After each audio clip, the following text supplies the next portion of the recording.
Hello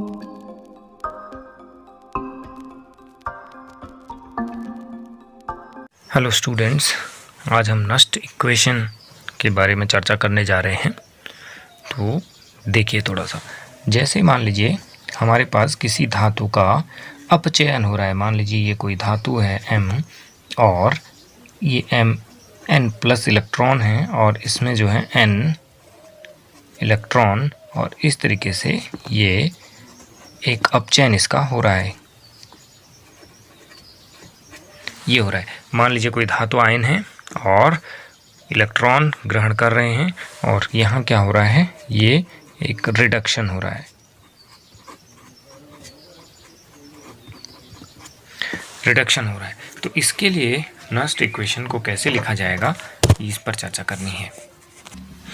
तो इसके लिए इस तरीके से लिखा जाएगा, E इसका Mn और M is equal to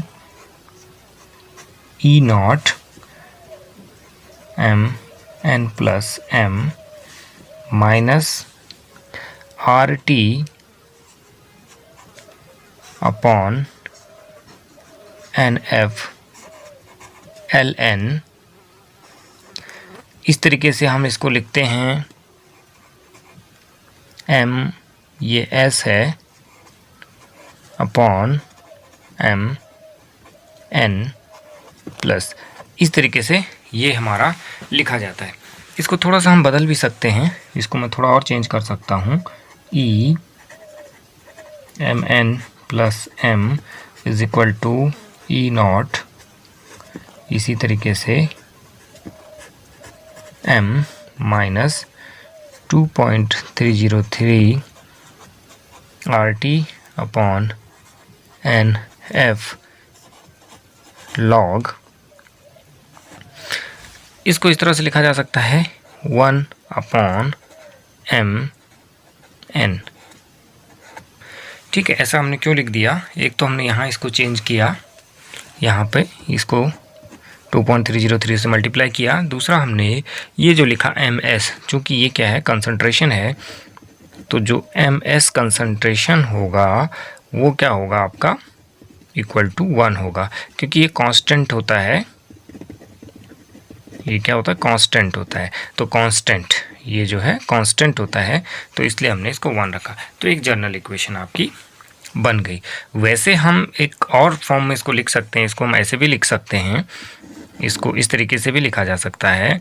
E है ना, जर्नल में तो हम इसको लिख सकते हैं, E cell is equal to E0 cell minus 2.303 RT upon NF log, यानी concentration of product upon concentration of reactant, concentration of product and reactant.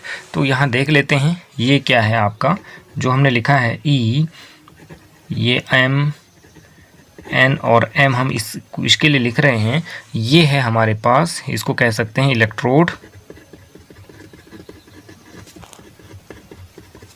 Potential, electrode potential यानी इलेक्ट्रोड विभव, या इसको आप EMF भी कह सकते हैं। ये है आपका इलेक्ट्रोड विभव। यहाँ पे इलेक्ट्रोड विभव है, जहाँ सेल की बात आ जाएगी सेल विभव हो जाएगा, तो इलेक्ट्रोड विभव हो जाएगा। ये जो है किसी भी सांद्रण पर है, लेकिन जो E0 है, E0 यहाँ पे जो हम लिख रहे हैं, यहाँ पे MnM, ये क्या है, मानक इलेक्ट्रोड विभव। तो मानक इलेक्ट्रोड विभव हो जाएगा, ये इसका मानक इलेक्ट्रोड विभव हो जाएगा इस इलेक्ट्रोड का। अगर सेल की बात करेंगे तो सेल का हो जाएगा। और ये कब होता है, इसके लिए क्या क्या कंडीशंस हैं, ये इसके लिए ये होता है, या तो 25 डिग्री सेल्सियस टेम्परेचर चाहिए या 298 केल्विन, है ना। 1 m जो है कंसंट्रेशन होना चाहिए। यदि गैस का इस्तेमाल किया जाए तो उसका जो दाब है वो कितना होना चाहिए, 1 एटमॉस्फेयर होना चाहिए। तो ये तो हमारे पास इसके लिए कंडीशन थी, ठीक है। और अब हम आगे बात करते हैं किसकी, आर की। तो आर जो है वो है आपका गैस नियतांक। गैस नियतांक 8.314 जूल प्रति केल्विन प्रति मोल, ये इसका जो है वैल्यू होता है। टी हमको पता है, टी जो है वो है ताप है, और इसको किस पे लेना है, केल्विन में। ताप जो है केल्विन में है। एन जो है वो है इलेक्ट्रॉन। इलेक्ट्रॉन जो हैं, या तो जो इलेक्ट्रॉन भाग ले रहे हैं, भाग लेने वाले इलेक्ट्रॉन, या फिर जो हैं इलेक्ट्रॉन जो हैं आपके ट्रांसफ़र हो रहे हों, यानी स्थानांतरित इलेक्ट्रॉन। स्थानांतरित इलेक्ट्रॉन कुल मिलाकर के इलेक्ट्रॉन की संख्या है। ये इलेक्ट्रॉन की क्या है, संख्या है, जो भी उसमें भाग ले रही होगी इलेक्ट्रॉनों की संख्या ये रहेगी। अच्छा, इसके बाद अगला इसमें हमारे पास F आएगा। F जो है ये है हमारे पास फैराडे नियतांक। ये जो है फैराडे नियतांक है, इसका मान होता है 96,500 कूलाम। 96,500 कूलाम ये क्या होता है, 1 मोल इलेक्ट्रॉन पर आवेश। ये 1 मोल इलेक्ट्रॉन पर आवेश होता है। 1 मोल इलेक्ट्रॉन पर आवेश ये क्या होता है, 1 मोल इलेक्ट्रॉन पर आवेश। ये कैसे प्राप्त किया जाता है, इस पर भी हम चर्चा कर सकते हैं कि इसको हमने कैसे प्राप्त किया है। इसको प्राप्त किया हमने 6.0, इसको हमने कैसे प्राप्त किया है, इसको हम यानी इसको कैसे, ये कैसे निकला है, ये निकला है 6.022 इंटू 10⁻23 इंटू 1.6 इंटू 10⁻⁻19 कूलाम। इन दोनों को हमने मल्टीप्लाई किया तो अप्रॉक्सीमेटली ये वैल्यू आती है ना। इन दोनों को, ये 1 मोल संख्या होती है, इलेक्ट्रॉन की 1 मोल की संख्या हो गई, और इसको हम इतने से मल्टीप्लाई कर देंगे तो हमारे पास 1 मोल इलेक्ट्रॉन पर आवेश आ जाएगा। वो आता है 96,484 के आसपास। उसको हम जो है अप्रॉक्सीमेटली 96,500 कूलाम मान लेते हैं। तो ये चीज़ें हो गई हमारे पास। अब जो है, और दूसरी बात, हमने जो P लिखा है, P जो है हमारे पास, जो हमने P का जिक्र किया है, P और R का जो P है इस तरह से, ये हमारे पास यहाँ जो हमने P और R का जिक्र किया है, ये है concentration of product, concentration of product.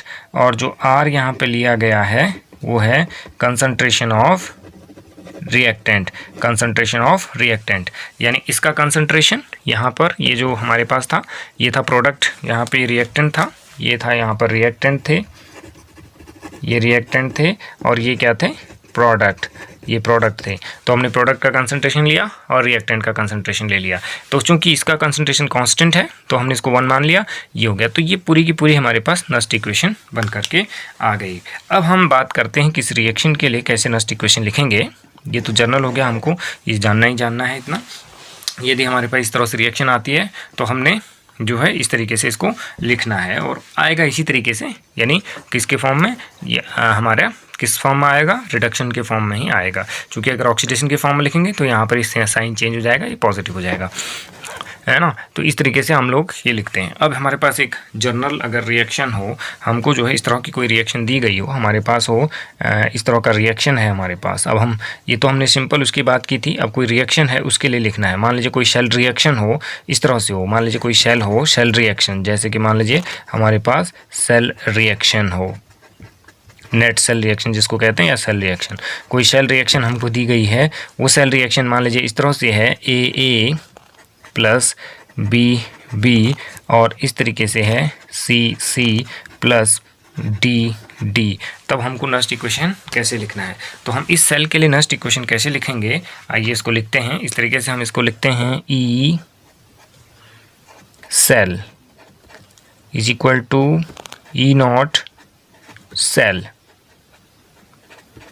Minus, ये लिख लेंगे आप 2.303 RT अपॉन NF।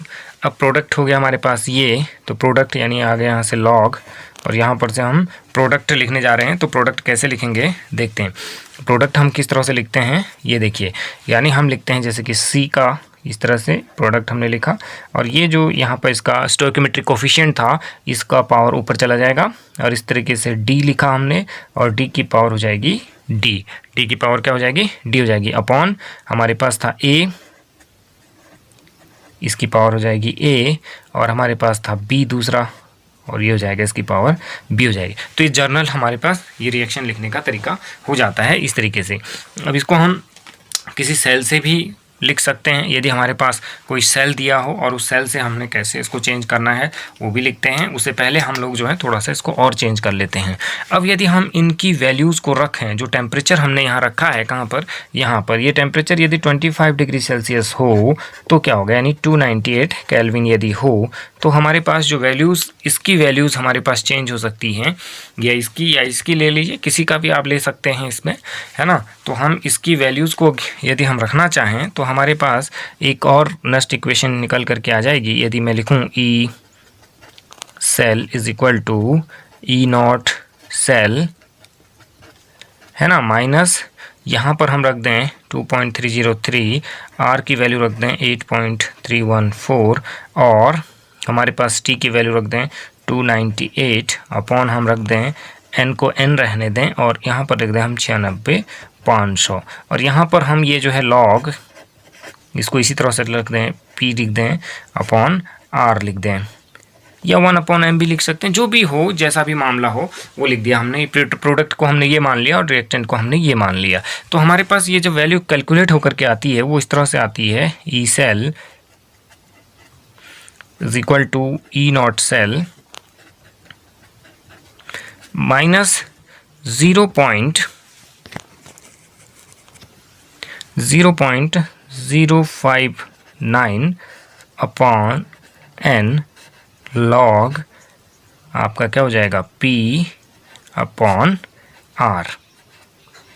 ये हमारे पास एक जर्नल रिएक्शन निकल करके आ जाता है, एक जर्नल इक्वेशन हमारे पास निकल करके आ जाता है, जिसका इस्तेमाल हमको अधिकतर क्वेश्चंस के अंदर करना होता है। तो ये भी है, ये हमारे पास नस्ट इक्वेशन है, ये वाली, ये हमारे पास दो नस्ट इक्वेशन हैं, क्योंकि ये क्वेश्चन आ भी चुका है कि इस तरीके से आप नस्ट इक्वेशन लिखेंगे।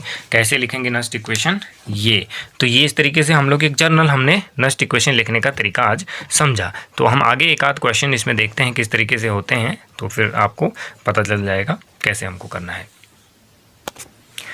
ये है एक जर्नल, हमारे पास सेल है, गाल्वेनिक सेल है, और इसमें हालांकि कंसंट्रेशन वगैरह कुछ नहीं दिया गया, हमको केवल इसके लिए नस्ट इक्वेशन लिखनी है। तो कैसे हम नस्ट इक्वेशन लिखेंगे, तो सबसे पहले हम इसमें एनोड कैथोड पहचान लें। ये हमारे पास एनोड हो जाता है, ये कैथोड हो जाता है, क्योंकि इसमें ऑक्सीकरण हो रहा है और इसमें अपचयन हो रहा है। तो हम लोग इनकी रिएक्शंस को लिख लेते हैं। तो जैसे हमने इसको अगर हम हल करना चाहें तो हम क्या लिखेंगे कि जिंक यहाँ से परिवर्तित हो रहा है किसमें, जिंक 2+ में, और +2 इलेक्ट्रॉन यहाँ से निकल रहे हैं, और ये जो है हमारे पास ऑक्सीडेशन रिएक्शन हो रहा है। दूसरी तरफ हमारे पास जो कॉपर है Cu2+, और इसमें 2 इलेक्ट्रॉन यूज हो रहे हैं, जो ये इलेक्ट्रॉन हैं, और ये कन्वर्ट हो जा रहा है Cu में। इसको अब हमने क्या करना है, जोड़ देना है। तो सबसे पहले हमको ये सेल रिएक्शन लिखनी होगी। ये एनोड पर होने वाली अभिक्रिया है और ये कैथोड पर होने वाली अभिक्रिया है। तो हम यहाँ पर लिख सकते हैं, ये हमारे पास एनोड है और ये हमारे पास कैथोड है। एनोड और कैथोड पर होने वाली अभिक्रिया है। ये रिएक्शन हमारे पास ऑक्सीडेशन रिएक्शन है और ये रिएक्शन हमारे पास रिडक्शन रिएक्शन है ना। तो इस तरीके से अब यहाँ पर इसको जो है जोड़ देते हैं हम लोग। नेट सेल रिएक्शन निकल जाता है, जिंक हो जाता है हमारे पास, प्लस हो जाता है Cu2+ हो जाता है, और इधर हमारे पास ये रिएक्शन इस तरह से बनता है, जिंक 2+ और प्लस हो जाता है Cu। अब यहाँ पर एक चीज़ और है, ये हमारे पास सॉलिड होगा, ये हमारे पास एक्वस में रहेगा, ये हमारे पास एक्वस रहेगा और ये हमारे पास सॉलिड रहेगा। अब इसके लिए अब हम इस रिएक्शन के लिए जो ये रिएक्शन निकल करके आया है, इसके लिए नस्ट इक्वेशन लिख सकते हैं। तो अब इसके लिए कैसे नस्ट इक्वेशन लिखेंगे ये देखते हैं। तो हम क्या लिखेंगे, ई सेल, सिंपली हम इसको ई सेल लिख लेते हैं इस समय। E cell is equal to E naught cell, E naught cell लिख लिया, minus 2.303 R T upon N, R T upon N. N कितना है हमारे पास, एन है इसमें कितने, 2, एन कितने इसमें 2, तो 2 हम इसको लिख देते हैं, बाकी हम वैल्यू नहीं रख रहे। लॉग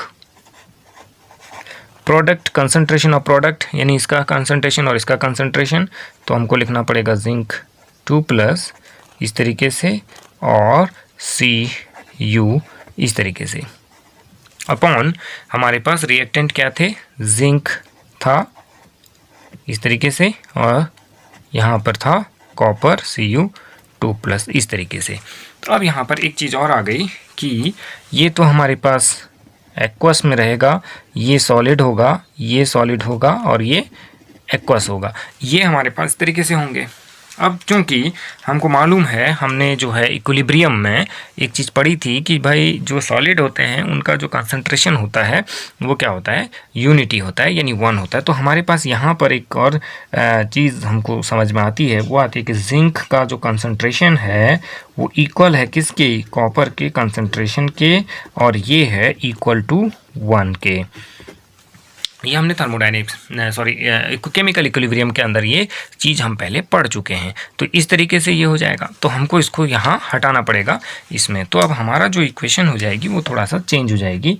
वो क्या हो जाएगा, E cell is equal to, ये हो जाएगा हमारे पास E0 cell minus 2.303 RT upon, ये आ जाएगा 2F लॉग, यहाँ क्या बचा, ये दोनों कैंसिल हो जाएंगे, ये भी कैंसिल हो गया, ये भी कैंसिल हो गया, तो हमारे पास बचा जिंक 2+ अपॉन Cu2+।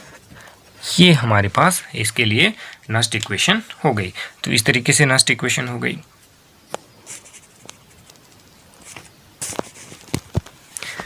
इधर कुछ नस्ट इक्वेशंस लिखनी है इनके लिए, ये कुछ सेल हैं, जैसे कि ये है, ये सेल हैं, इन सेल के लिए नस्ट इक्वेशन लिखनी है। तो आप इनको लिखिए अपनी कॉपी में, फिर इसके बाद आगे इसमें कुछ न्यूमेरिकल प्रॉब्लम्स को सॉल्व करेंगे और कुछ और आगे जो भी होगा उसमें हम इसको करेंगे।